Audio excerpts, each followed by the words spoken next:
All right, brother.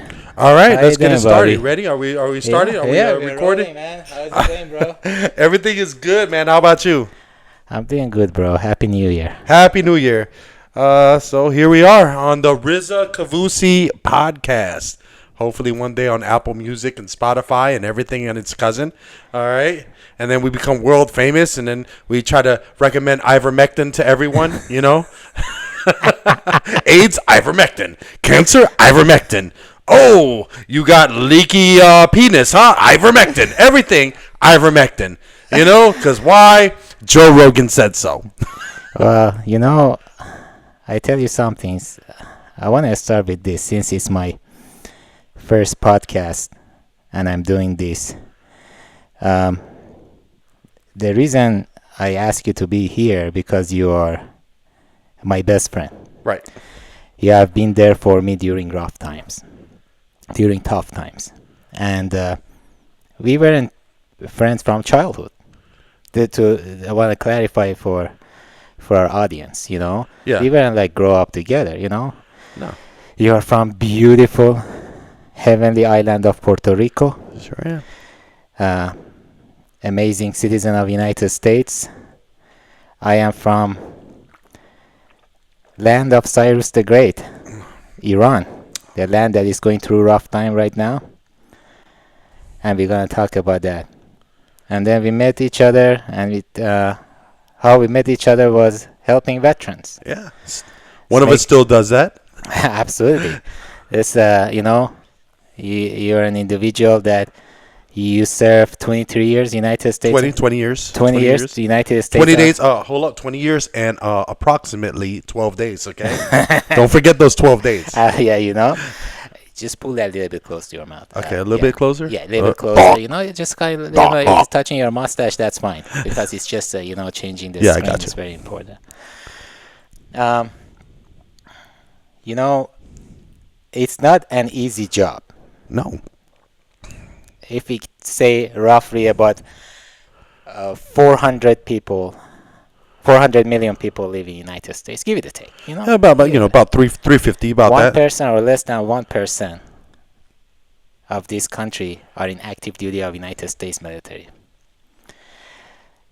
Regarding all the bad decision has been made in past, Right. whether good war or bad war, it takes a lot for a man or a woman to give up their right, to give up their comfortable time, to give up their PlayStation and Xboxes, To give up their free speech. to give up to free speech. When you sign that contract, Hey. they hold you by your balls, And you say, you know what? Lo agarra los huevos duros, You give up that thing. Give up the parties in Miami, give up the parties in LA, give up the parties in Las Vegas and all these things. And you know what? While people are drinking, which hats off to them, have fun. That's their lifestyle. You're cleaning shit and latrines, you're doing push-ups and sit-ups. And all of a sudden, this is the M4, or M16. Hey, get your ass up. You got to go somewhere. You know what I'm saying? So. You mind if I, Oh, absolutely. Okay. Please, yeah. So, this means a lot. And I have respect for that. And, we clicked when we met each other first time. We were helping veterans. We were finding job for veterans. I was married. You You were married? Yeah. So we were helping veterans. We were both going through rough times. Yeah. We were both, but we were there for each other. We were there for each other. You were there for me when I lost my job, when I was devastated. Yeah. And I will never forget that.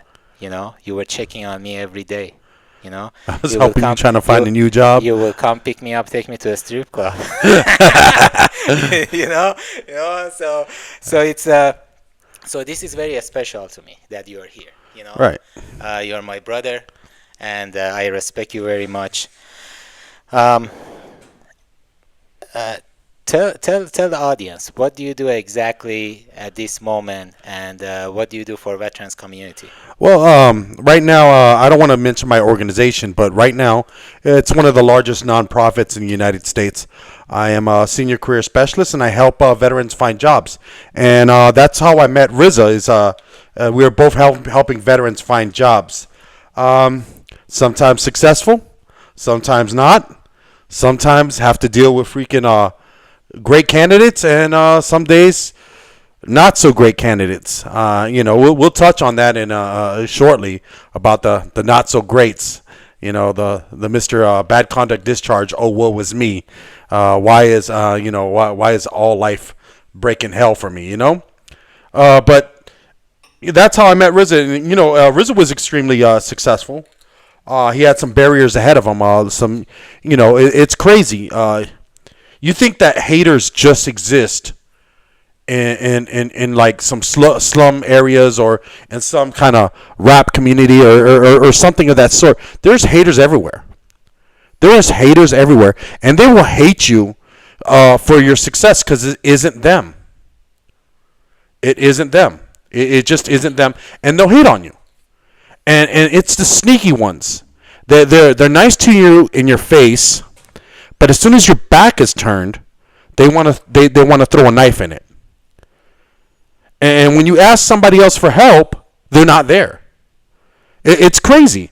I thought that once I left the military, that was done and over with. But in the civilian world, it truly is a wild, wild west out there. It didn't happen to me. It happened to my brother here. But it was nuts. It was nuts. I've never seen anything like it. And the thing is, people, they say karma and all this other stuff. But some of these people, they thrive. They thrive, which is crazy to me. Is they have no moral background. They do what the heck they want to do, and they thrive in it. And they get, and the more cutthroat they are, is the more successful they are. I mean, it doesn't make sense.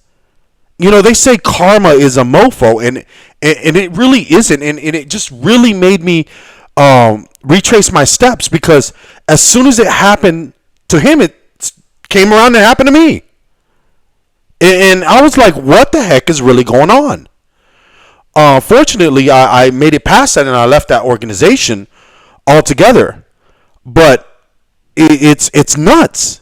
It's absolutely nuts. And they just thrive in this. Misery is a powerful weapon.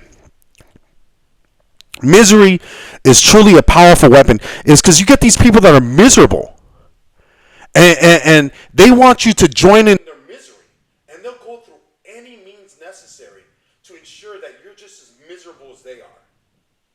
Because I'm not going to name the two individuals. But those two individuals are miserable. They told you how miserable they were. And they saw a person that's happy and thriving. And they're like, you know what? You need to be miserable with me. And I will go through any cutthroat means by befriending you, shaking your hand, being nice to you, and ensure your misery. And they're very successful. One of them I just ran into recently, and that person had nothing to say to me, and it pissed me off. Those are miserable individuals, Because they took the job that I had when I was working at a school. I'm not going to say what school. And they put themselves into my organization, and they never even went to that school. And this is the third organization, because I seen them at another organization, and now they left that organization because people saw who they were. Cheers, brother. This is, by the way, to our audience, this is a traditional homemade drink from beautiful island of Puerto Rico. Coquito, eggnog, and alcohol. And one of the beautiful individuals that I work with in the hospital gave me this one for holidays, and I keep it to open it with my brothers in arm. Bobby, cheers. Cheers, brother. salud. Salud. I heard it's very delicious, which is, and I heard That's pitorro in there. and all of a sudden you get drunk when you take this. Yeah, that's what I heard. That's not rum in there, my friend. Someone put pitorro in there. That's some homemade. That's some homemade stuff. And I'm supposed to be dry in January. Hey. I do have a bad liver, and I'm working on that. So me and my girlfriend decided to forego alcohol for a little while. But I'm in a special occasion with my brother here. Hey, man. You know, Thank you very much. and Um, yeah, you know, getting back onto that subject, I saw this person, and you know what was crazy? They blocked me on Indeed. Not on Indeed, on LinkedIn. You're such a miserable person. I never had any contact with you. You did my friend wrong, and by proxy, your guilty conscience forced you to block me as well, even though we're at the same events. those are individuals that they are never comfortable. No, never, never. They're just Those are individuals that they are going to have a miserable life. You know, individuals like yourself, you know, you answer your calling. You serve this country um, without any hesitation. You gave your health, the most important thing. You know, one time I was listening to one of the greatest of all time, Floyd Mayweather. Uh, I think it was in one of the late night shows. The guy was saying, "Money, you gotta have money. You gotta have money. You gotta have money." Floyd Mayweather turned around and he said, qué rico. "Yeah, Floyd That stuff is Mayweather." dangerous. He turned around and he said, "You gotta have health. When you have health, you're gonna have money."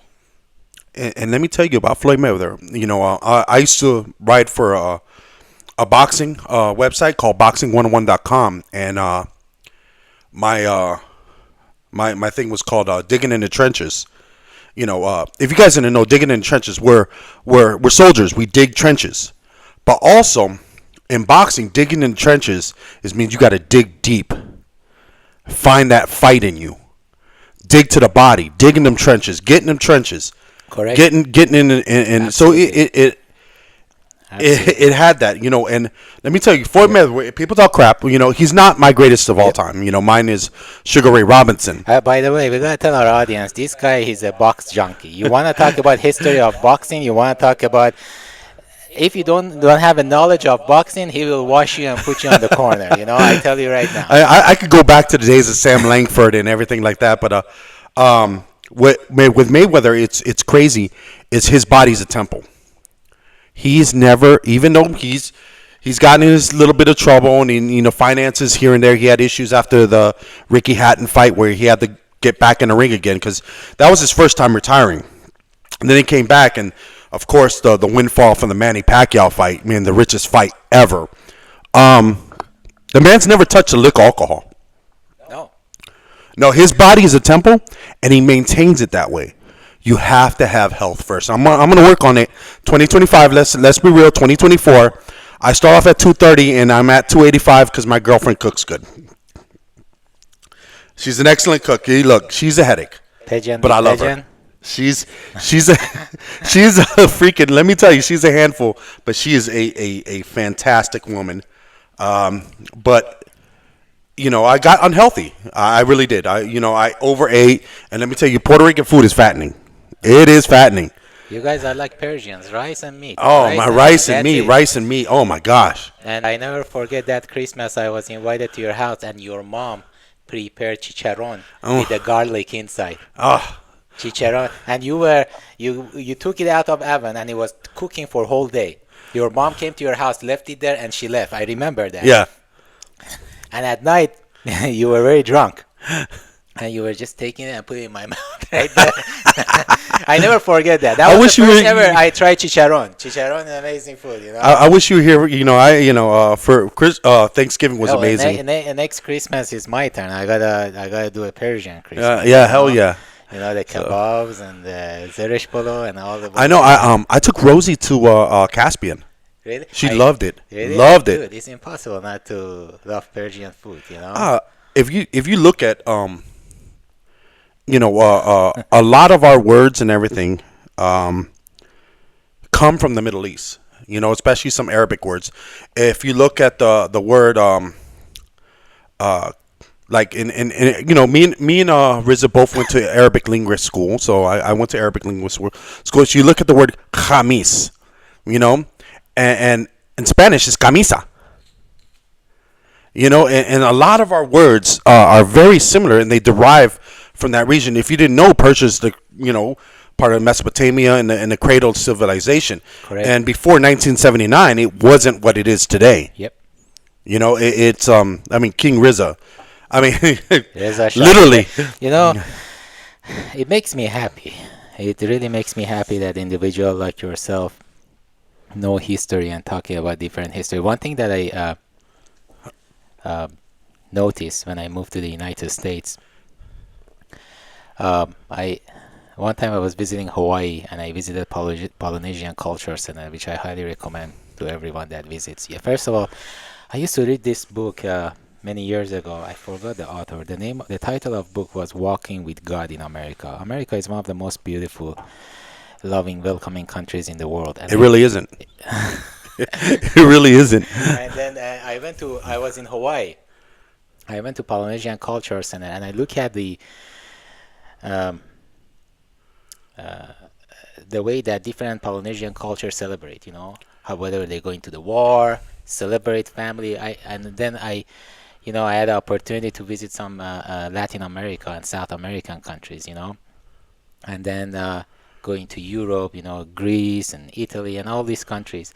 I noticed cultures that are old cultures, Latin culture, Polynesian culture, some of the European culture, Greeks and Italians.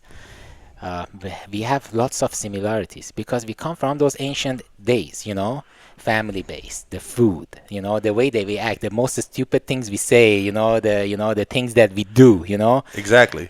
So some of the people don't get that, so it's and that's another reason that, me living in South Florida, most of my friends are either Puerto Ricans or from Latin culture or Central or South Americas, because we get along, we talk, we cultivate and we can make connections,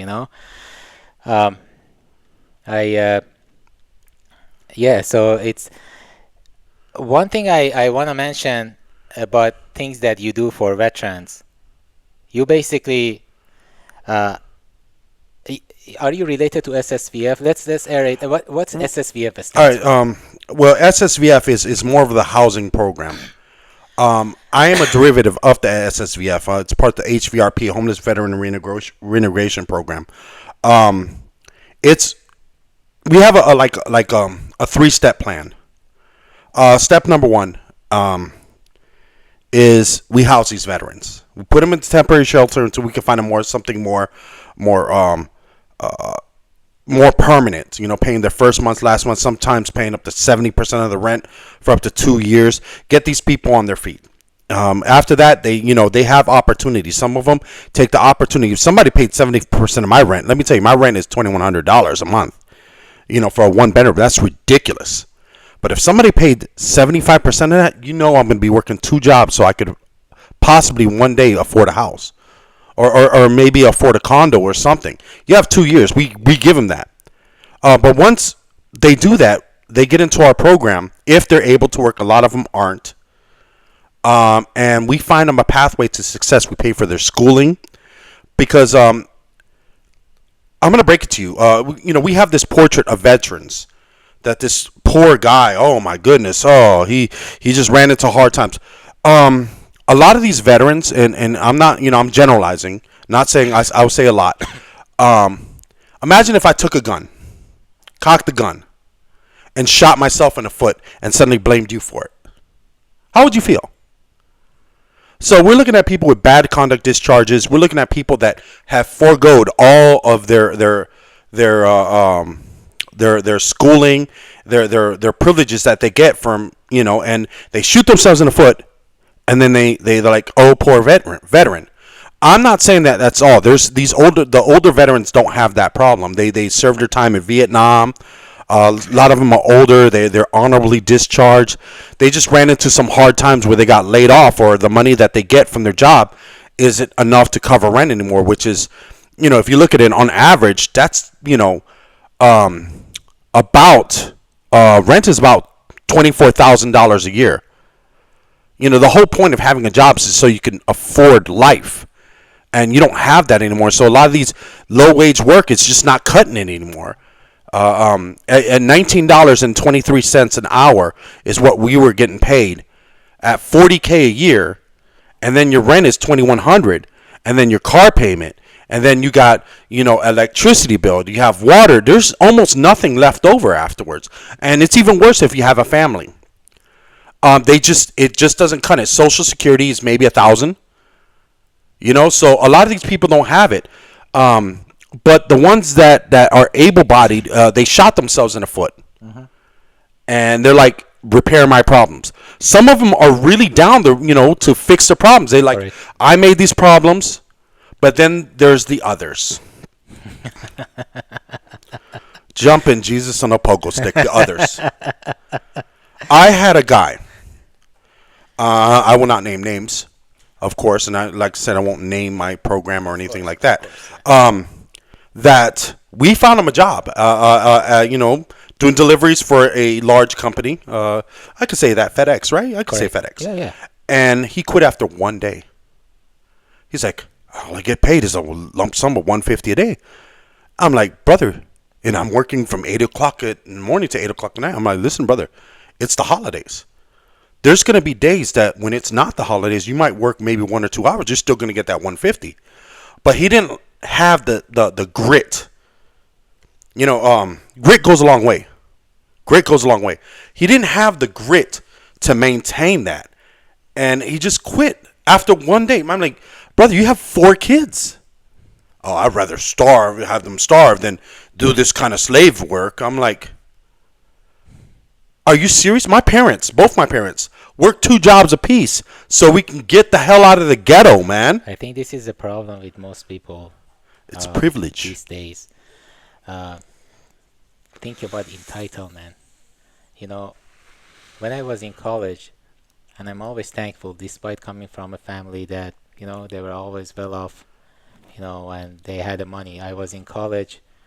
I was working as custodian at my school. A custodian, yeah. Yeah, from 7 p.m. until I believe 2 or 3 a.m. And I was on full-time status, so I had to go back to school early morning. My second job, I was working for FedEx, package handler. At night, I had to, I finished the school, going back to FedEx and put the packages in the truck by zip code. And then my third job, I joined the United States Army. And I'm always thankful for United States Army. Despite my challenges and ups and downs I had, we all have that. But I think the system in the United States military, I don't know these days, but our time, it was set up somehow to make you successful. The philosophy that I have in the United States, you have the opportunity to build your life and become successful, or you can destroy it right away. Your choice. Exactly. So I'm very thankful for United States Army to grow me, to make me a better person, better father. Shoot, you're an officer, Yeah, I know. So I had this opportunity to be able to establish my life. And I tell that to everyone. I tell them the opportunity is there for you here in the United States. As I mentioned, I have seen many countries around the world, and I travel in many countries. Not many countries, they give you that opportunity. They sure don't. No country offers the benefits of the United States military. No, they don't. They don't. So I'm thankful. Made me a better person, taught me skills for my higher educations. And I always advise that to people. It's funny, Riza, is the more as I've seen social media becoming more prevalent. Correct. Is the worst soldier. I started seeing more and more worst soldiers. Absolutely. And then the chain of command gets angry. Correct. When there's a problem such moldy barracks. Correct. Or what was it on Fort Liberty or what they call Fort Bragg? Mm-hmm. That there was garbage piling up for almost 3 weeks. Correct. Yeah. And they went to social media to solve the problem, and the chain of command gets upset. Yeah. It's a two-way road. But then you got. I'm not trying to say nothing, but then the two-way road is soldier says I want to be successful, and then does an OnlyFans. Like, are you serious? M4, you're on the range with an M4 during the day, and then at night you're shaking your cheeky cha chas, and that is, and then when you get out and you get kicked out, guess what? Remember the whole analogy with shooting yourself in the foot? Oh, this is your fault. Come on, man. You're supposed to be respectable in a certain way, and you're not going to be a private forever. I agree. And if you want to be an officer, the taking is yours. If you want to be a warrant officer, the taking is yours. You want to be E7 and up, it's all you. Opportunity is right there for you. Endless. The Endless opportunity. The path is well known, and I'm very thankful. I'm very thankful for the opportunity that I had. Um, you know, make me a stronger person to overcome my emotion. I did. I do have my challenges. Yeah, I mean, I still go to group. Yeah, exactly. Things that is, but nothing is easy. I referred my life to. I thought about this analogy the other day. Yeah, Sandcastles are beautiful, absolutely. and I look at my life as a sandcastle. Yep, Every once in a while, the waves get close to the sandcastle and knock it down. correct. Absolutely. And all you could do is build it back up. And you know it's going to get knocked down again. But every time that I've been knocked down, my sandcastle's been knocked down, I brought it back up and made it more beautiful than ever. There, it's how you take I hate to sound like this old freaking lieutenant colonel that I absolutely did not like. He used to say this dumb line. It's not an obstacle, it's an opportunity. All the time, it's not an obstacle, it's an opportunity. I'm like, well, it's $2,300 at night, and I'm still working on this opportunity. So, for this stupid Frago. But he's right. It's an opportunity to have a better horizon, and it's all what you do with it. So Bro, by the way, don't shoot your. It's some. this is a strong. Yeah. This one I'm feeling No it. wonder Puerto Ricans are always partying. This I'm is a borracho, strong. all the This is time, amazing, bro. man. This is amazing. No, I told you that's not rum in there. Somebody put pitorro in there. So that's homemade liquor. That's moonshine up in that joint. But I know, man. I've been mostly liquor free. I'm gonna join the gym probably this weekend. I'm gonna sign up. you look good, man. No, papi. I look like Jabba the Hutt. It's okay, man. I look like the Puerto Rican version of Jabba the Hutt. You just bumblebee tuna babuji dapa. No. I am citizen. Do not deport. It's just.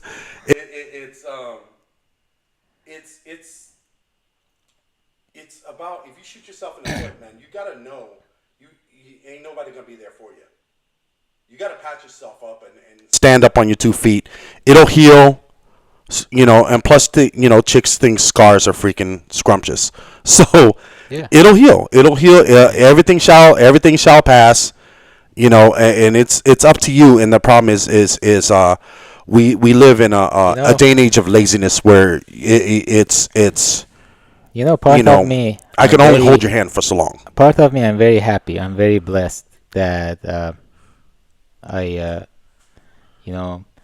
regarding the job that I have, as a human being, we have ego, right? Yeah. And the ego is that one day you wake up, oh, why I don't have this car? Why I don't do this? Why I don't do that? And then I walk in the hallways of ICU, of PACU, and I see a kid that he or she, since the time they born, they are sleeping on the bed and they are on life support. I know That you're could working at the that children's area. Yeah. that could have been me. That could have been you. There is a reason for me, the position, the job that I have right now, to make me a humble person, to make me a better person, to overcome my challenges, you know? Yeah. So I'm thankful every day that I have that position. And I think there is a reason for me to be in that position. You know, I had opportunities to have different jobs, but I took this job, you know? Right. Simply because of that, you know? So I think maybe I cannot hear myself very well. Let's see. Well, This thing. I think now I can hear myself better. they could hear me. I Now I sound can like hear Barry myself White. better. Hey, girl. Dude, do you know what's this rock right here? What is it? What is that rock? That rock is belong to the tomb of Cyrus the Great. How in the hell did you get that rock? I hope I don't get into trouble. Thinking the National Archives or some shit organization show up. Oh, you have a rock that is more than. Let me do some search. So when the last time, you know, I cannot travel to Iran. You know, I go to Iran, you see me in the obviously, orange jumpsuit. Some news media is showing me asking for U.S. government. Oh, you gotta give us some ransom to release this guy. You know what I'm saying? Oh, your debt is You know? your debt is a doorknob over there, man. You know, so let me do some research. Oh, What I say? You're a man without a country, and that hurts. I couldn't even imagine that, being a man without a country. But it's crazy. You're more American than some of the people I know. It's nuts. hey, United States is one of the amazing countries in the world. You know, and I love United States, and we're gonna talk about these things more. Let me do when. Well, Riza is doing Google search and getting past his porn archive. We like to present this. So Cyrus the Great was buried in his tomb in summer of 530 BCE. That means before Common Era. The tomb is located in Pasargad, archaeological site in Iran's Fars province, which is in Shiraz. That's the actual, you know. All right. So, how did you get picture of the that, So Riza? Who died to bring that to you? no, I took it myself. Last time I went to Iran, right? I went to Iran, and obviously this fucked up government, they don't take care of this stuff in Iran. Right. They want to destroy it. They created this bullshit religion fanatics in Iran, which we have nothing to do with that religion at all. You know, they created that shit. They're destroying that country. So, Pisses me off, right? so I got a question. How And do they're not taking Persians care of feel that. about If that? this stuff was in countries like Greece, like, oh, why we are going that far? If this stuff was in countries like Saudi Arabia and UAE, it would have been a center of tourism. You know, they destroyed. There were no guard, no things. I was staying in the place that the great Shah of Iran, Mohammad Reza Pahlavi, he gave a speech of the ceremony. And this is how fucked up these people are. They destroyed the stand that the Shah of Iran was standing giving the speech, and they left it right there. You know? So, no, nothing. I know this was my last time in Iran. This is in 2006. I was just getting back from Yeah, Iraq. 2006. I went there. I grabbed this rock. And since then, it's been with me. And look, it's ancient, man. Look at A little piece of history there. Yeah, man. Did you And wish it you could means a touch the lot. rock and go back in time to that era? No, because then they were actually fighting against other countries. Hey, and listen. they When fought with swords I and- have to say something. When Romans and Greeks, they were fighting. They were putting gladiators in Colosseum. Two humans kill each other. Back then, Iran was land of civilization, land of medicine, land of physics, land of creation. where the king married a Jewish Oh, woman. exactly, where Cyrus the Great went to Babylon, give the Jews freedom, and he created cylinder of Cyrus the Great that all people, all kinds, all shape and colors, all skin colors, they are free. And he married Esther, the queen Jewish of land of Persia. And where Esther is buried? In Hamadan, in Iran. You know.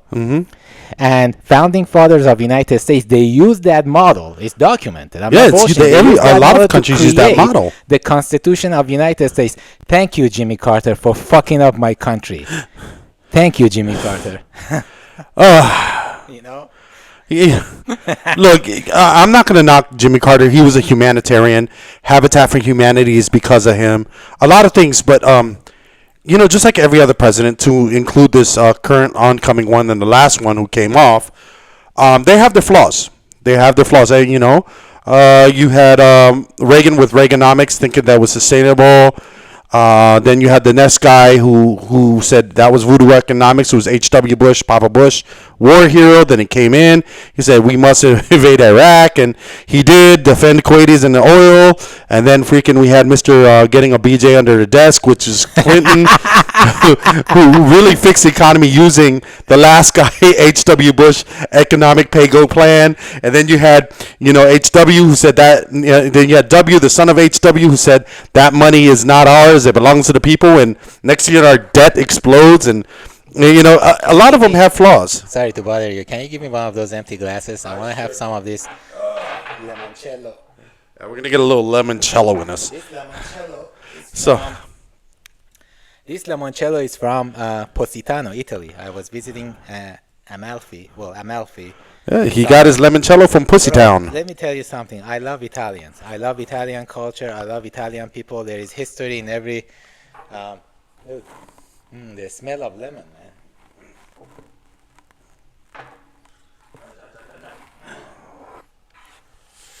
I mean, I just went to, if you didn't know, there's if you ever you have a date or anything like that, there's for till this weekend is over. There's this great circus going on. It's like all S&M and stuff, but it's an Italian circus down in Miramar, and it's amazing. Oh, mamma mia! Pizza pie, Mussolini. Dude, you want a piece of Italian? Chop the spaghetti front of them. Oh yeah, they'll freaking go nuts over that. Dude, I was when in summer I was in Italy. I was in that downtown Amalfi, very small city, traditional. You know, I was chilling. Goodness gracious! Strong, huh? I was there. Oh my goodness, Rizzo! My God! So that hit my soul. Good man, Italians don't fuck around. The Italians just told the Puerto Ricans, "Fuck you, puñeta." Eso está fuerte demasiado, papi. Coño. Oh my God, I felt. Coño. Let me see. Holy shit! I now have chest hair. Wow. Yeah, by the time we are done with this, I think we're gonna be drunk. Oh, I can't. You know, I'm going to see Comedian tonight Oh, who? at the Dania Improv. Are you going? Which one? Dania or Miami? Dania. I don't like the Miami one. So the seating's not really great. I went there. I went to Miami Improv with my brother. We had fun. I love comedy. I love comedy too. Comedy, every time I look down my pants, I see comedy. It takes a lot. It takes a lot for someone to stand up and make other people laugh. You know, it's an amazing blessing and a skills for someone to have. You know, so I respect comedians. So. You know, it was summer. I went there when I used to live in Los Angeles. With shit, man. You see what's going on in LA right now? Holy shit! Down to the ground, man. You know, failed leadership. You gotta have right people. It's not a matter of red and blue. You gotta have right people. Remember when we were in the army? You didn't have the right NCO or platoon leader. Oh my goodness! I remember. I used to live there. I used to live in Southern California. I used to drive Pacific Coast Highway, Palisade, going to that beautiful area. It's impossible to get burned like that, you know? You have the technology, you have everything to prevent this stuff, you know? I don't get that. It's I tell you, I wouldn't say man, it's really hard. You know, I'm not politics wise. I used to be really right leaning, and then like when I went to war in Iraq, and saw my buddies getting picked off, I wish it would say picked off by the ones, but it was picked off by the fours. Whole vehicles were just getting decimated. I went to. It was like a knee jerk reaction. When you feel wronged, you have a knee jerk reaction, and it makes you go to the left. And then I saw the left, and then I had another knee jerk reaction, but this time I didn't go to the right. So I've been like really stuck in the middle for a little while now, knowing that things don't really change. Policies come in and policies go out, and some of them, have severe repercussions.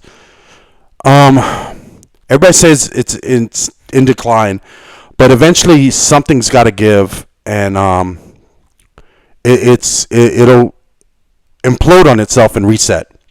I agree. It'll implode on itself, and people will be hurt. Yeah. People were hurt in 2008. People were hurt in COVID. But we're very hopeful, resilient type of people. We just it'll all reset and hopefully, my friend, strength.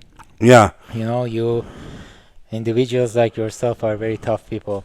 You answered the call. You went somewhere that nobody wanted to go. I have tremendous respect for you. And now Elon Musk is trying to take our service-connected disability away. They better not. Let me tell you something, man. In the first term of Trump, he did some good cleanup with the Department of Veteran Affairs. Yeah. He fired many people. He put people in. People were not getting help. Yeah. It was a shit show at VA. One thing that I have to give credit to Biden administration, he did the right person. He put the right person in the charge of VA. Yeah. If you think about it, VA was the only department. There was no conspiracy around it, no talk around it. Veterans are happy. Claims processing perfect. I got my claims processed under Biden. I gave up. You gave up. I gave up under Obama. Bobby, yeah. File claim. I know you have issues, dude. You gave up your body. You gave up your brain for 20 years, and I fought. I fought hard. I know. To get my 100 to get to 100%, man. So, one credit that I have to give to Biden. Biden did an amazing job with the VA, and I hope that continue. I forgot the name of the person, the current nominee for the Department of Veteran Affairs, but he's a retire, or he was in the military. Mm-hmm. So hopefully he understands, it's military side, what's going on. Right. So I'm hopeful as well. Like I really am. But if they, I gave up my body. I was going through it. I was having how many times you witnessed it? I witnessed how many it, times did you see me have my attacks at work? And it was rough going, man. And also I have to mention, it takes a strong individual. It takes a strong person to openly talk about his or her problem.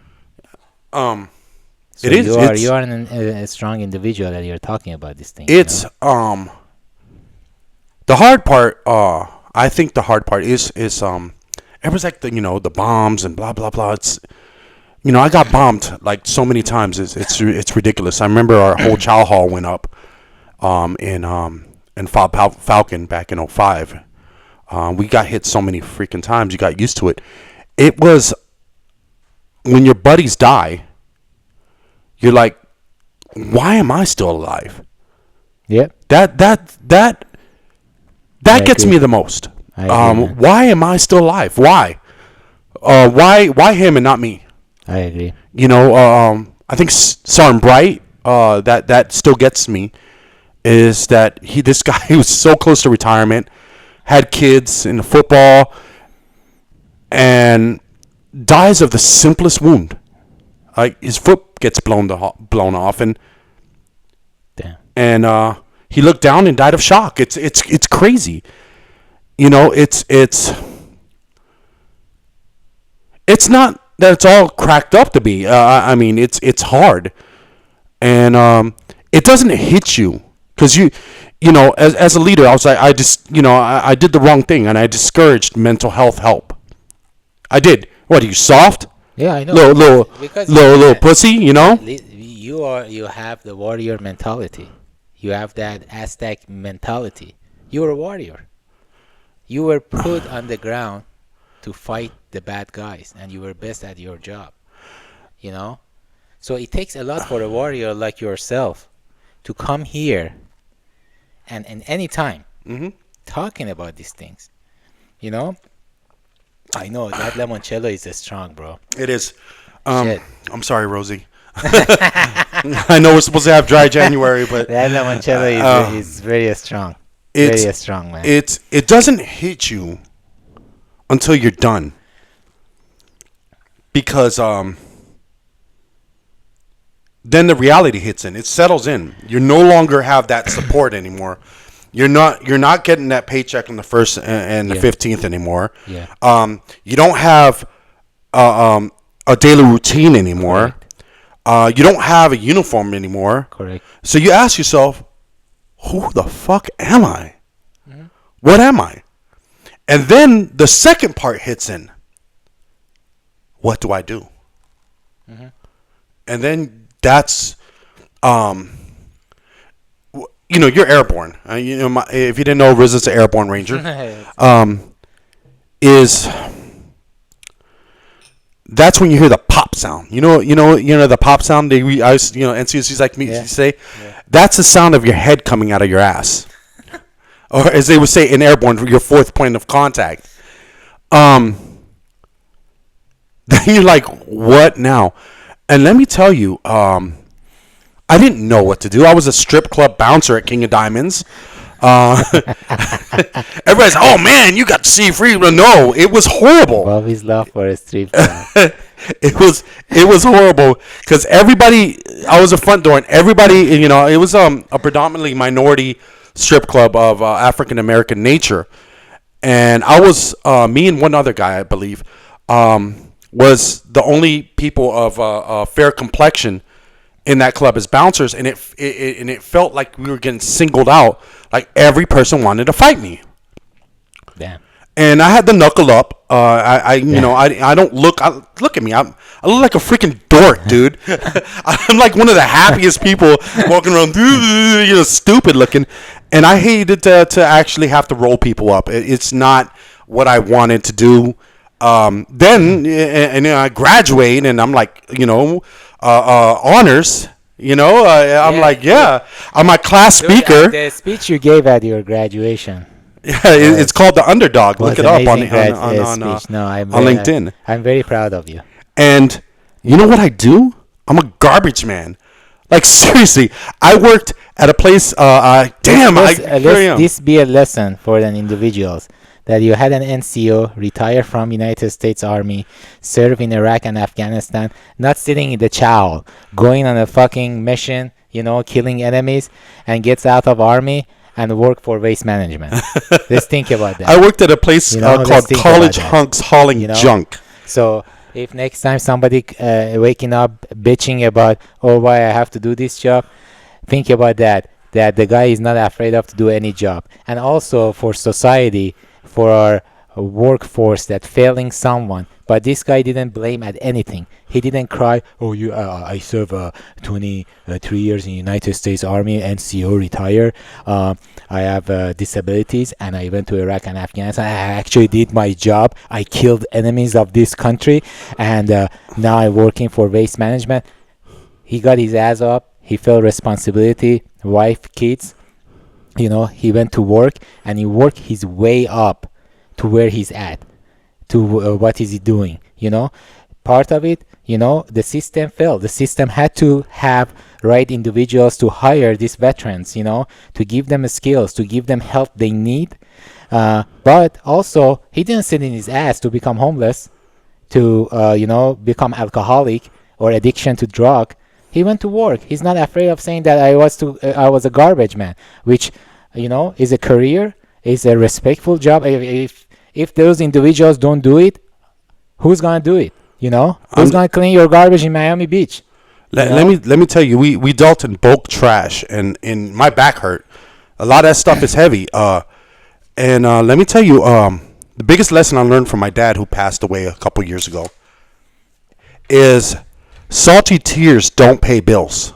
No, absolutely not. Absolutely. So salty tears I don't pay agree. bills. And I wasn't married at the time, but I was with my girlfriend living with her, and I was supporting her kids, and I was busting my ass. And I don't want to talk bad, but you already know what happened there. One of us worked and one of us didn't. I know that. And I'm like, if you're not doing it, these kids depend on me. These kids, you have to get out there. You have to be hungry. Eventually, I get picked up, and I ended up working for the Department of Labor, and as a And you local were veteran very employment successful. representative, and then freaking You used to they train said, me. "What's up?" You used to train me, man. I trained Risa, Train me. and You it used to was go knock doors, talk to people. it was and so fun. Find job for veterans. But let's be real, it was fun. It was fun. It was man. fun, man. Like every day Drive every street on the to- way, You know. I would be with Riza, and on the way to an employer, like I have a very diverse amount of music. Yep.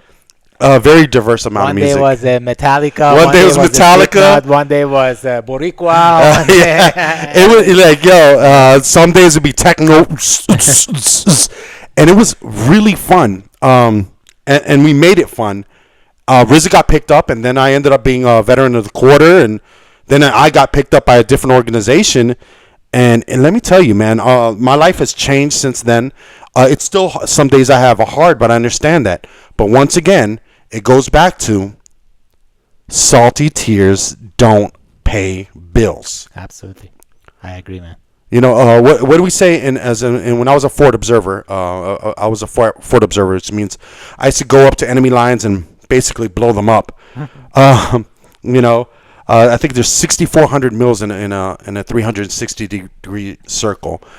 And how many mils is why I used to tell my soldiers, how many mils in an excuse? 0 mils.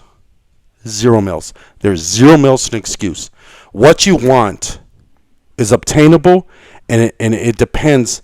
You know, I'll help you get there. I won't, hold your hand, but I'll show you how. Yep. What is it? Give a man a fish, you feed him for a day. Teach him how to fish, you feed him for decades. I will teach you how to fish, but after that, it's on you. How hungry are you? And let me tell you, I was starving. I just wanted to be something that I wasn't. I agree. I missed it. I was nothing. And it goes back to what I said. What now? Who you are. What do I do? What am I? I am no longer a soldier. I'm not. And then I realized being a civilian fucking sucks. I know, man. When you get out, There's no support system. and that thing it sticks with you. It sticks with me. Yeah. I got out in 2019, and that shit is still, sometimes it takes me back. It when you had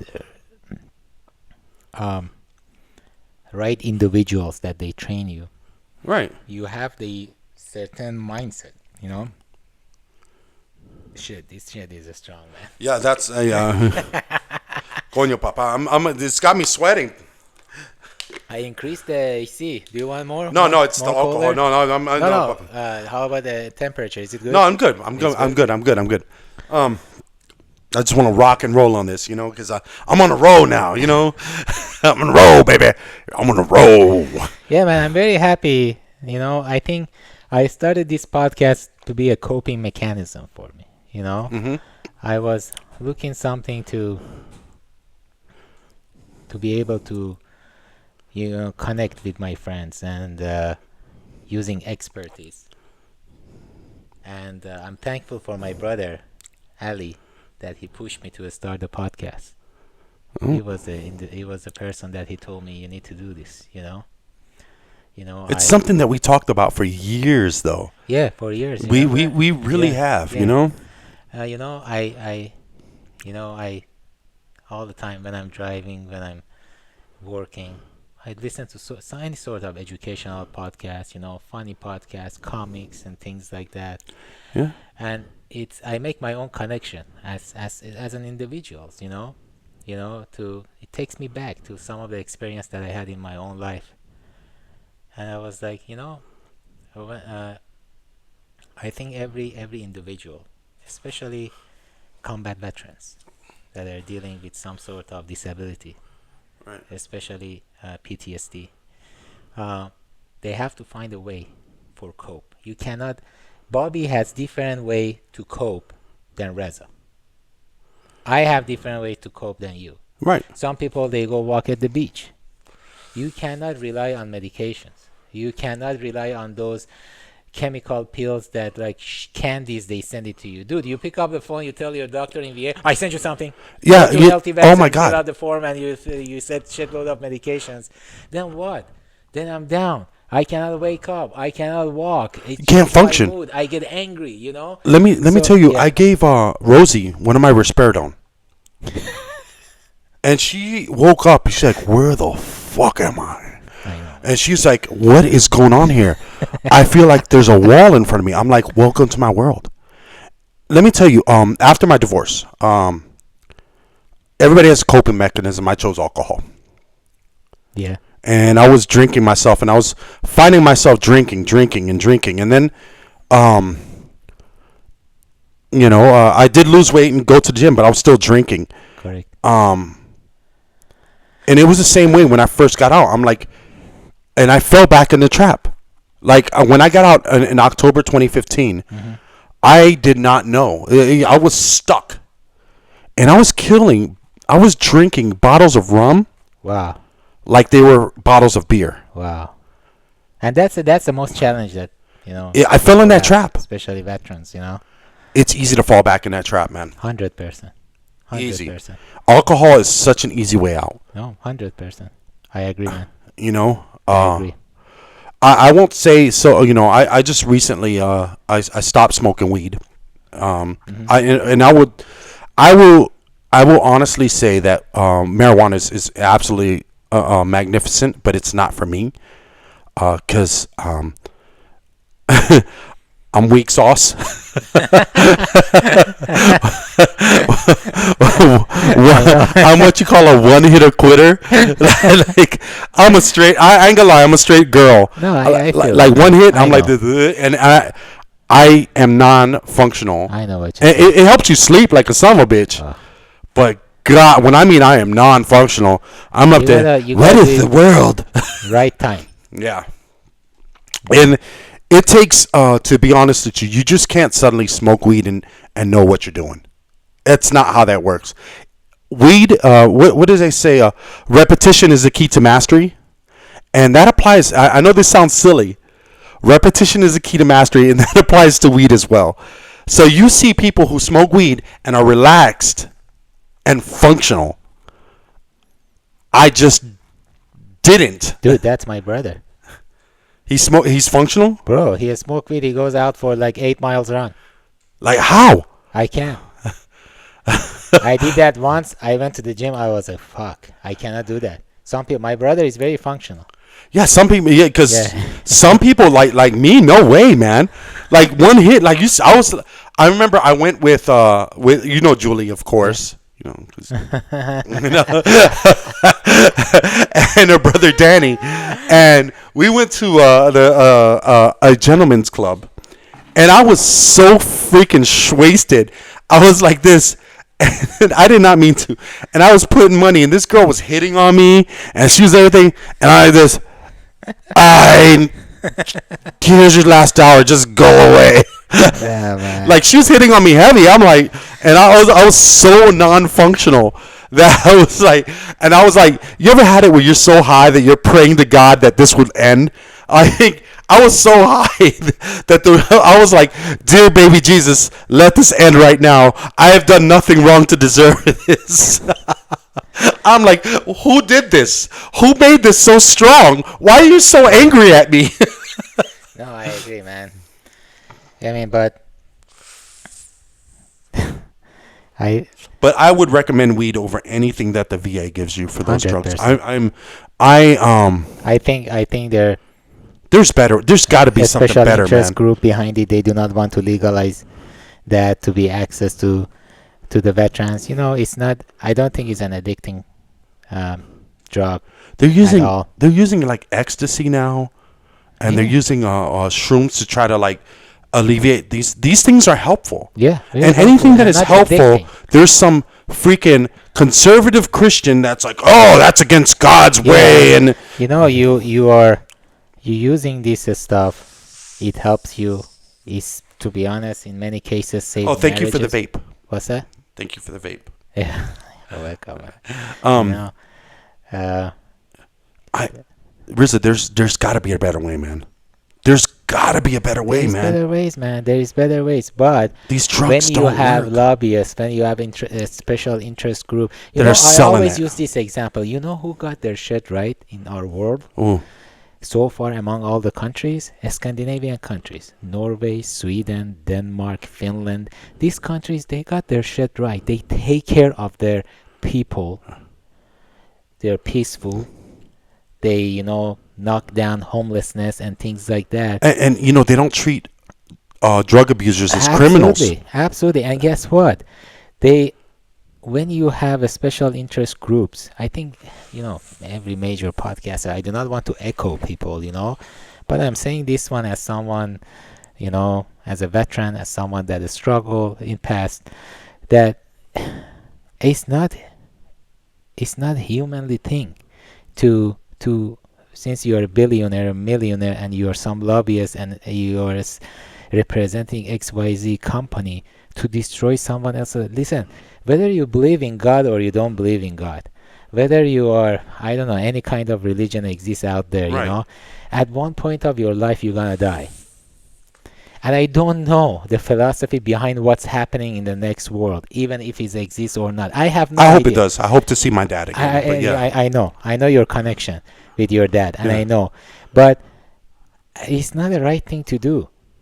To put your special interest to pharmaceutical companies to destroy someone's life because you want your Percocet and all shit that you giving people to be in the market and not letting uh, medical cannabis to help someone which is not an addictive drug and can save someone's life, marriage, mood, get someone back to work. It Oh, does not, And then on denying claims when you need somebody for mental health. Tell me about it, man. Yeah, look, everybody's looking at that Luigi guy as as some kind of hero.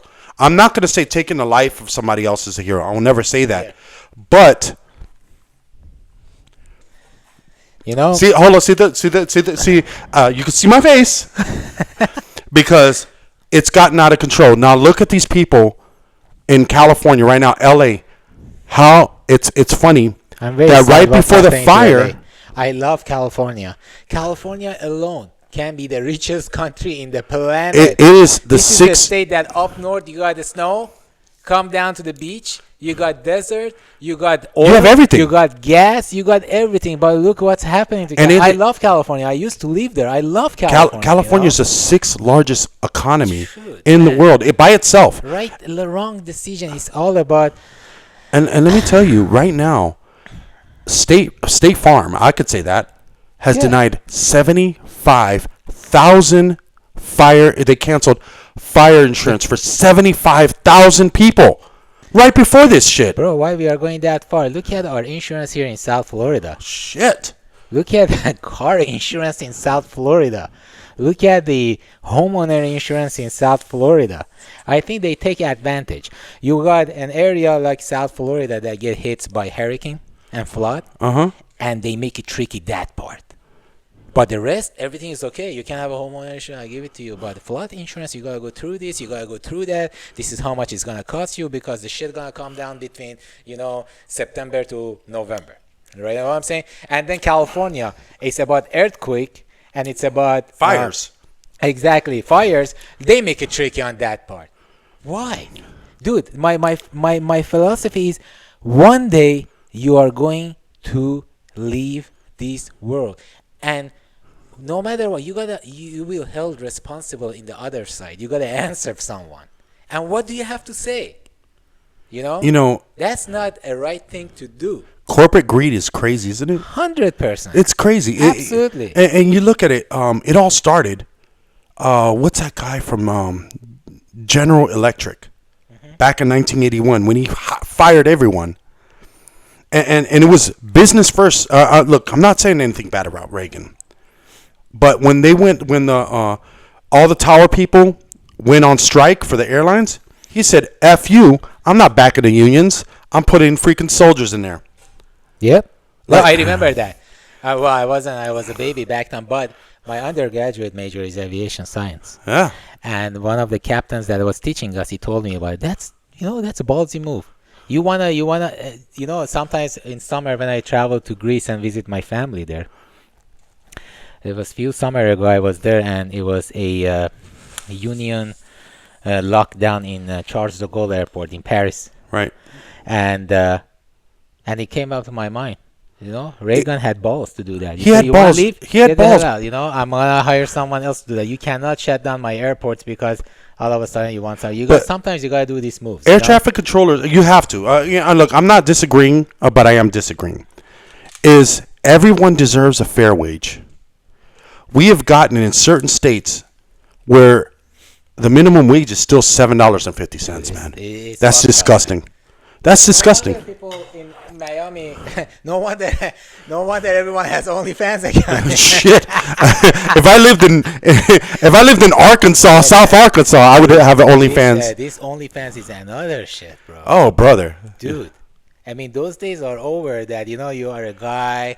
You work hard, you get your G-Wagon, you go pick up some girls at night. These days, girls, they go pick up guys. Hey, they all have OnlyFans account and shit, But let me tell you, get that. let me tell you something about that. And I was talking about this. We should have this podcast called Barbershop Talk, because I go to my barbershop. I wish you would come with me. No, thank you, Papa. If you went to my barbershop, we talk about these subjects. Yeah, like at my 100%. barbershop, it's amazing. Bruh. I told Rosie Not the my other day she barbershop. wanted to. My barbershop, we always talk about Israel and Hamas shit. Oh no! At my barbershop, we talk about like relationships and women and stuff like that. Stuff that's like that's crazy that we've been talking about. Yeah. And it's a different age. I am very fortunate like that. My girl accepted me. But a lot of guys By the don't way, have shout that. out to Rosie. She's a wonderful lady. Amazing lady. I met her a few times. Yeah, few A times. strong Puerto Rican lady taking care of my brother. But hey, I have to tell you, I love my brother more than you.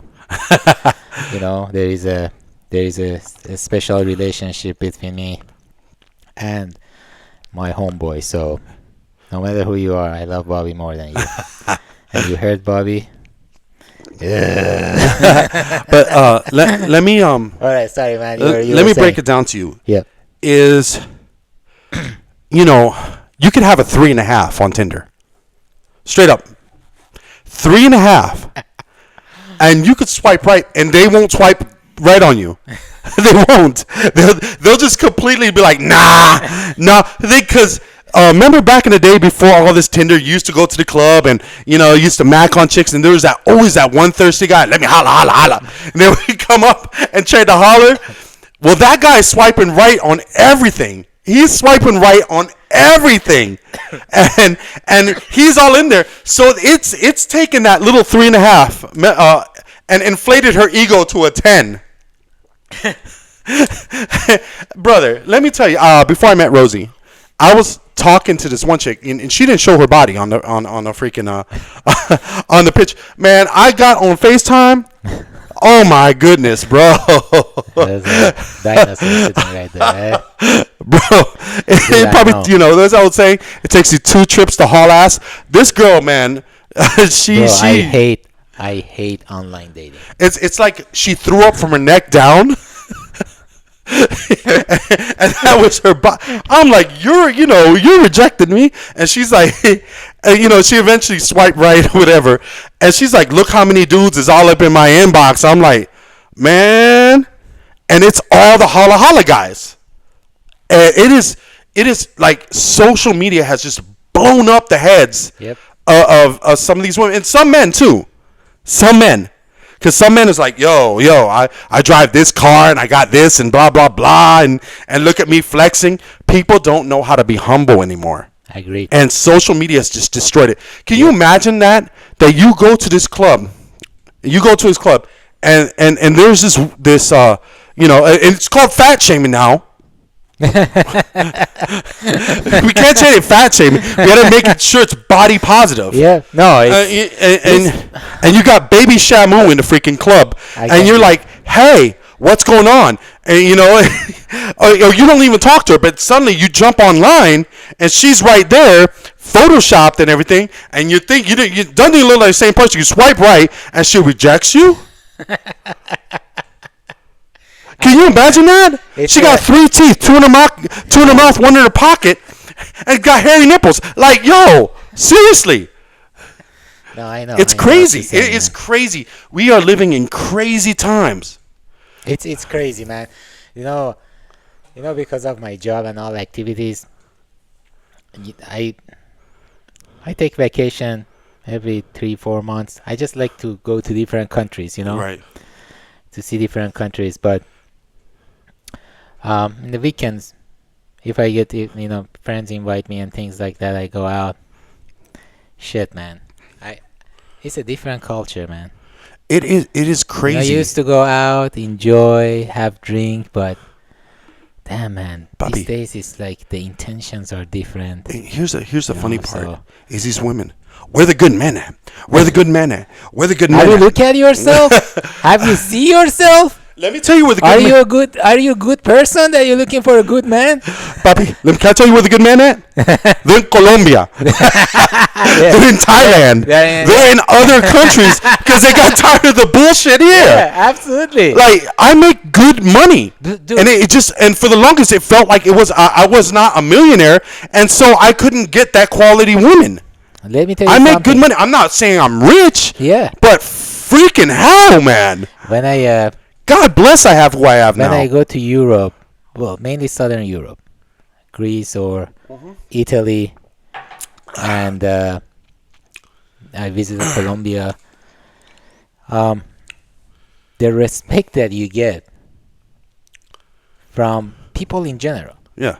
women in general, it's different. It's crazy. It's amazing. You're having a decent conversation. You talking, dude. You cannot have a decent conversation with someone in this place. I mean, the dating culture. Disgusting. It has changed in the United States. The relationship culture has changed in the United States. And that's why you got the high rate in divorce. Who you telling?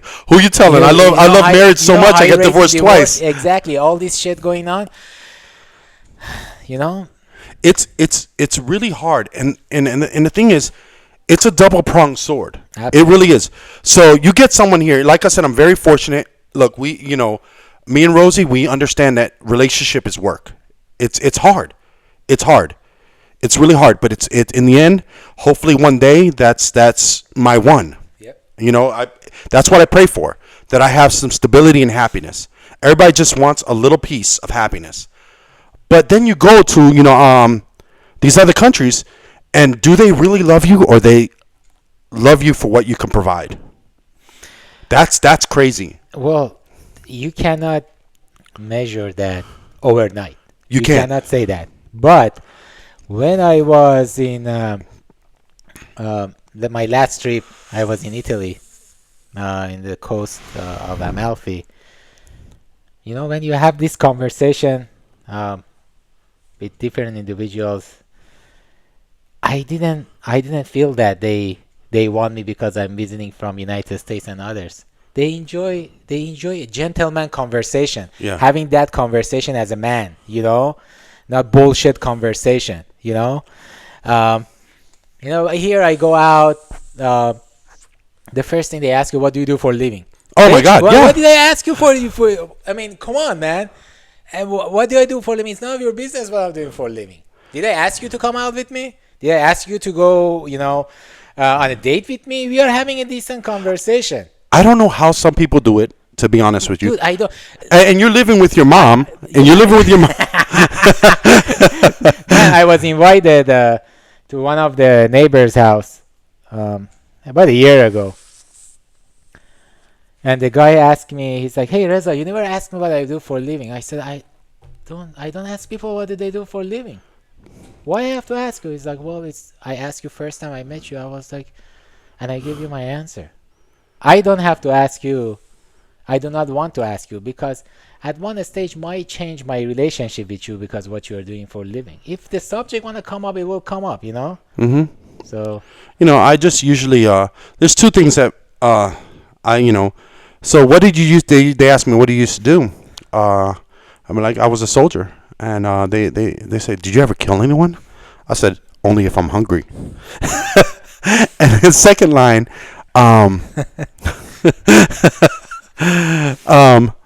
so what do you do now? I said, "I'm a professional dildo tester." exactly. That's how you have to give them an answer. Let me say, let me tell you right now, I'm in the top 10% of my corporation. But problem, you never have to worry. I never have to worry about constipation. Okay. So it shouldn't. Your career shouldn't define who you are. I'm proud of what I do. That's my I'm degree very is proud of nonprofit. you, what you do. Um, I'm happy with what I do. Sometimes it's frustrating. Sometimes you just want to like punch the ground or punch air. You leave punching air.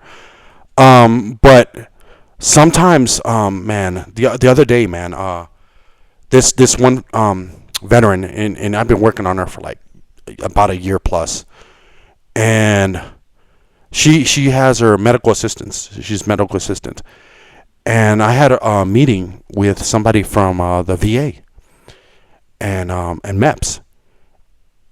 And you know how, the job, jobs.gov is not the best. Yep. And he's like, I'm the in. Rewrote her resume to make it a federal resume, which is tough in itself. Federal resumes could take all day to write. And I turned it into her, and let me tell you, she got the job as a medical technician at Miami Maps, starting as a GS5, moving on to a GS6. Wow. And let me tell you, her life has changed. You just changed someone's life. I said, listen, her name is Gaynor. I said, you no longer have a job anymore, because she was miserable at her job. She was underpaid for what she did. Mm-hmm. And I said, you no longer have a job anymore. You have a career. Stay in this for 20. Yeah. Get your retirement, man. I agree. And it's days like that make my day. I remember we were doing, what was that? Paycheck for Patriots. We were doing it together, and this individual reached out to me.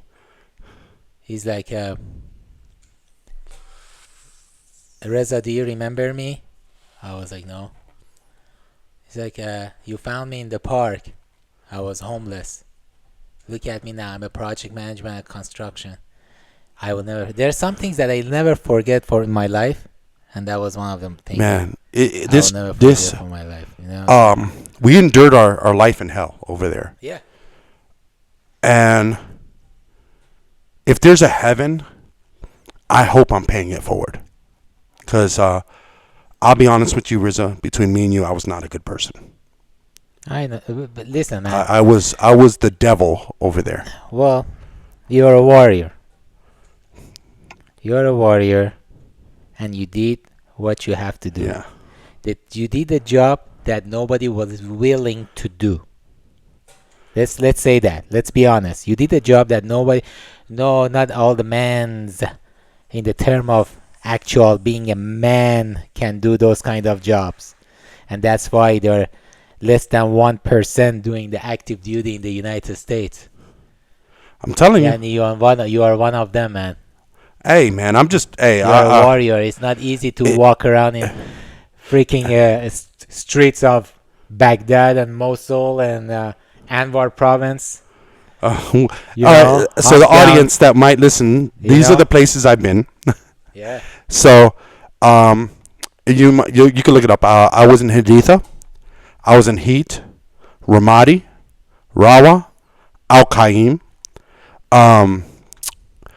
Basra, and those are just the places in South Baghdad, near the Manteca Khadra. And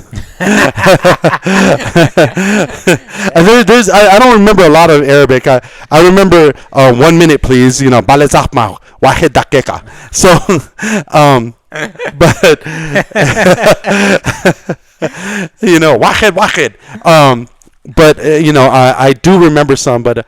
And then I went to Afghanistan, and I didn't. I wasn't, you know, because you know, I had some fluency in Arabic, and over there they speak Urdu, Pashto, Dari. and Dari. Yeah. And all I remember is Wudarega, which means get out of the way, stop, stop, Wudarega, Wudarega. That's all I knew, and I was in like no man's land. It was, and let me tell you. At least there's some civilized people in Iraq. Afghanistan is the Wild West. It is the Wild West. Thanks to Russian to create that shit show. Oh. Thanks to Soviet Union. Afghanistan, for audience, if you don't know what Afghanistan was before Soviet invasion, go Google it. Go to YouTube. Beautiful free country. You had women free, hair out, nightclubs, dance clubs, fashion show in Afghanistan. What happened? Soviets went there. They fuck it up for everyone. They destroyed all the good Afghans left Afghanistan. They went to Europe. They went to United States.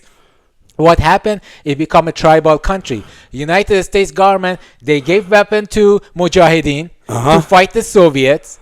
And then what happened? Mujahideen took over. It became a safe haven for Al Qaeda. And since then, it's a shit show.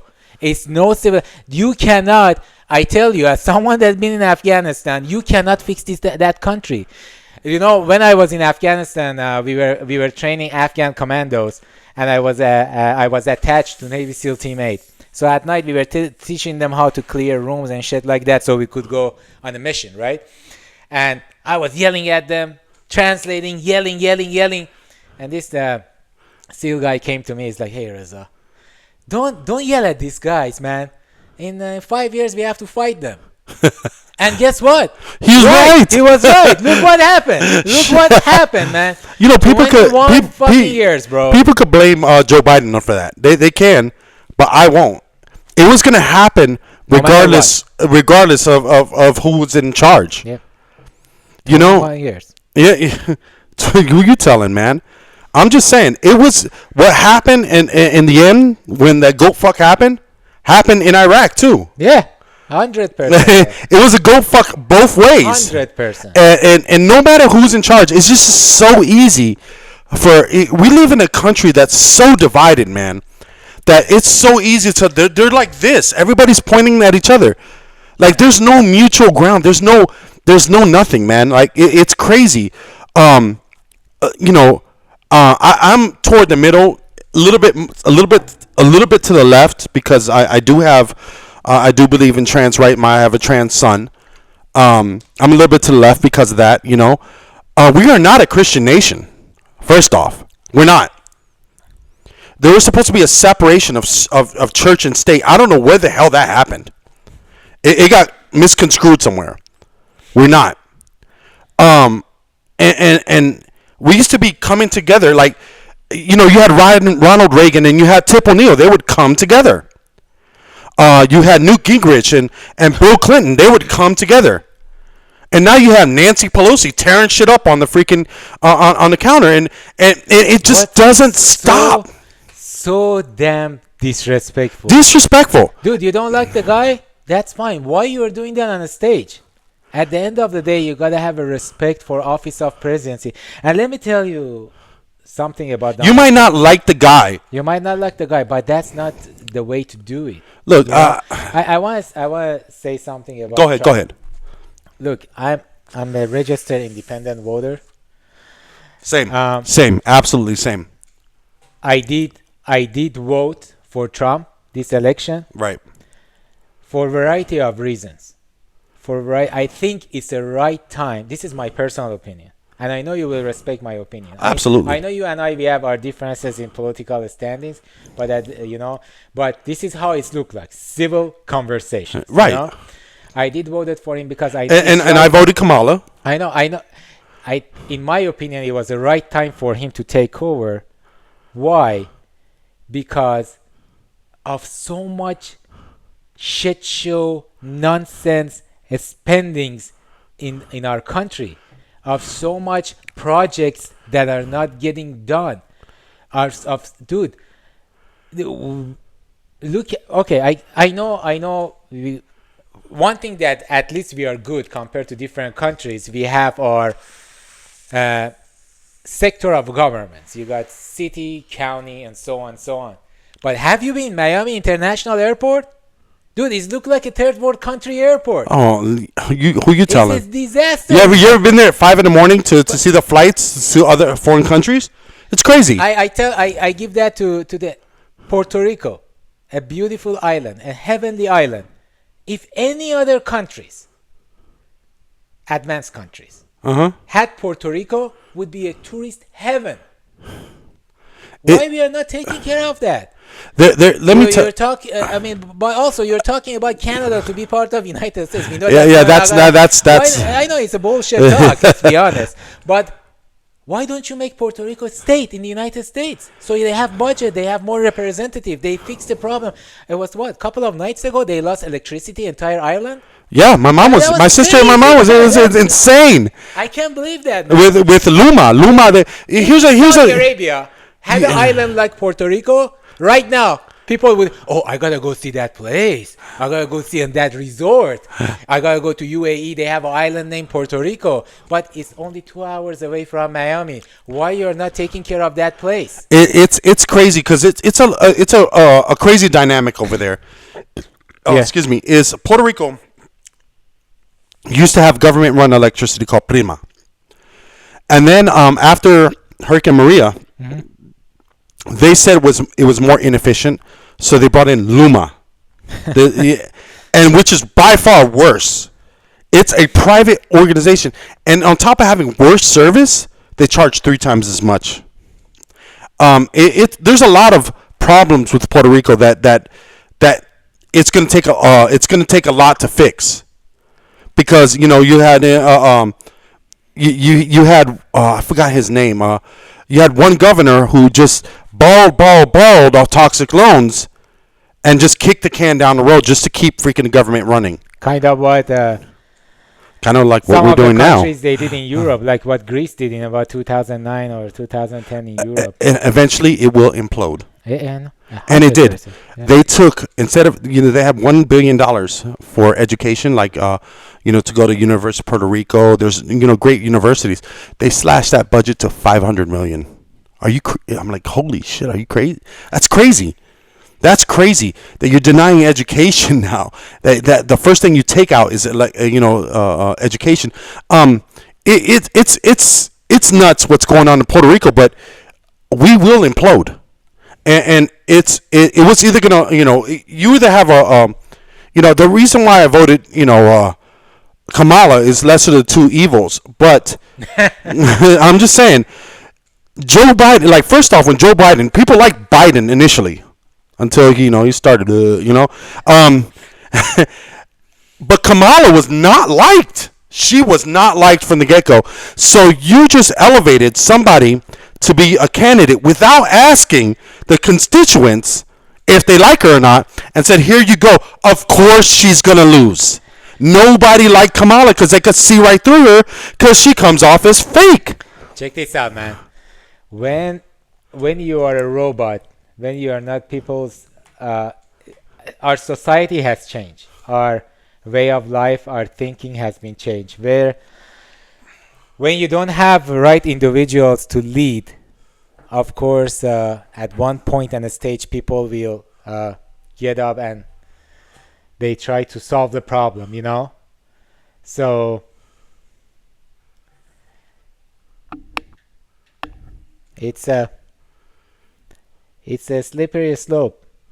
But I look forward. I do think, future it's good. I hope people they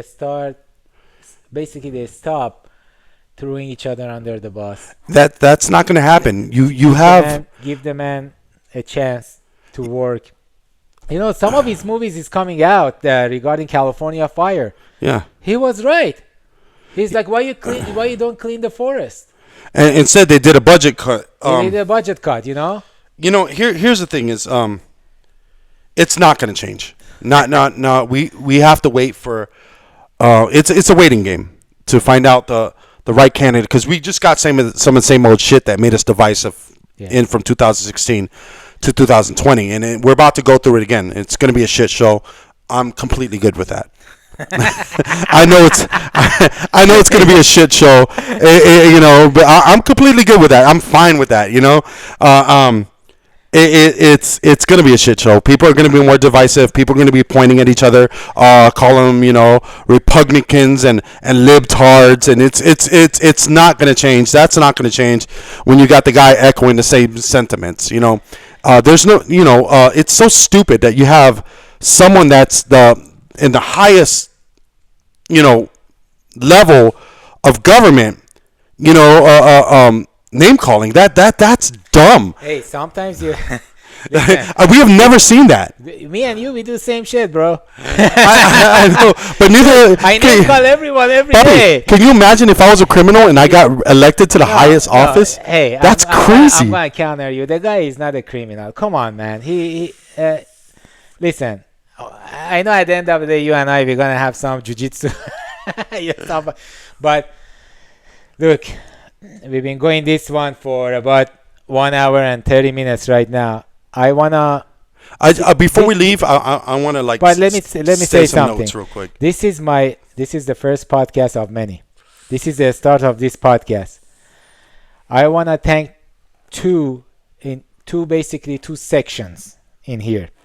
Number one, I want to dedicate this first podcast to my brother Ali. He's a hardworking person. He has sleepless nights. He has started his own company. The List app. He had exactly the List app, reservation app. He just brought it to Miami. He's an entrepreneur. He thinks highly about how to approach things, how to be great, and he pushed me forward to do this.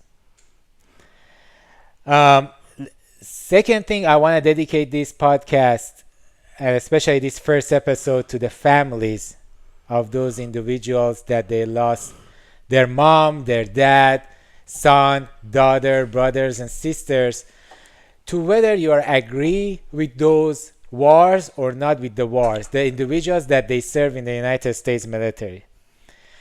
We don't know what they are going through. We don't know what they're going through every day, So I want to dedicate this to those. I want to be their voice every day to push forward government, to help those families, to help their kids, moms, and because when you lose an individual, you go through things as a person. Those individuals, they need help as well. And also, I want to thank you, Bobby. You're my good friend. You've been there for me during hard times. And I'm glad that you are here. We kick this podcast together, bro. Hell yeah. Thanks, bro. So before we head on out, I never shared these thoughts.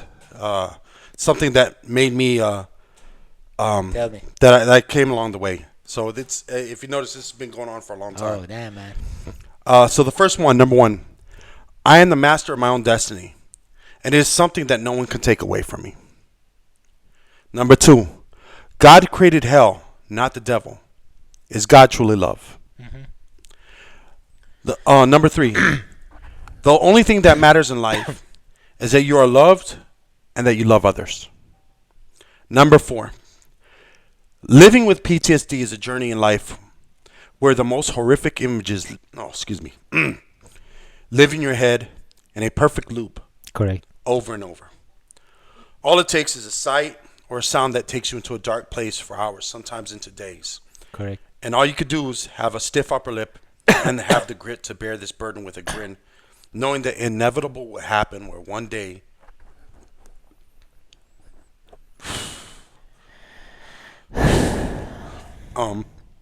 it's okay, brother. you don't have to hold this weight anymore. It's okay, brother. Whew. I feel you, that was one of the hardest ones. I feel you, man. Number five, those who suffer the most usually wish for peace and happiness for others.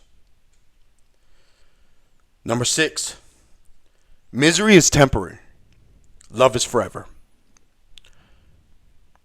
Number seven, I refuse to live in a world of absolutes that another person has set for me. Yep. Number 8. You got to look deep to find deep things. If all you do in life is stay at the surface, you'll never find anything worth exploring. Number 9. And I wrote this when I was going through my divorce right here. Yeah. Only pets and children are loved unconditionally. A man is only loved on conditions. Correct. Number 10. Pain and loss are part of life. The more you accept that, the better you will be.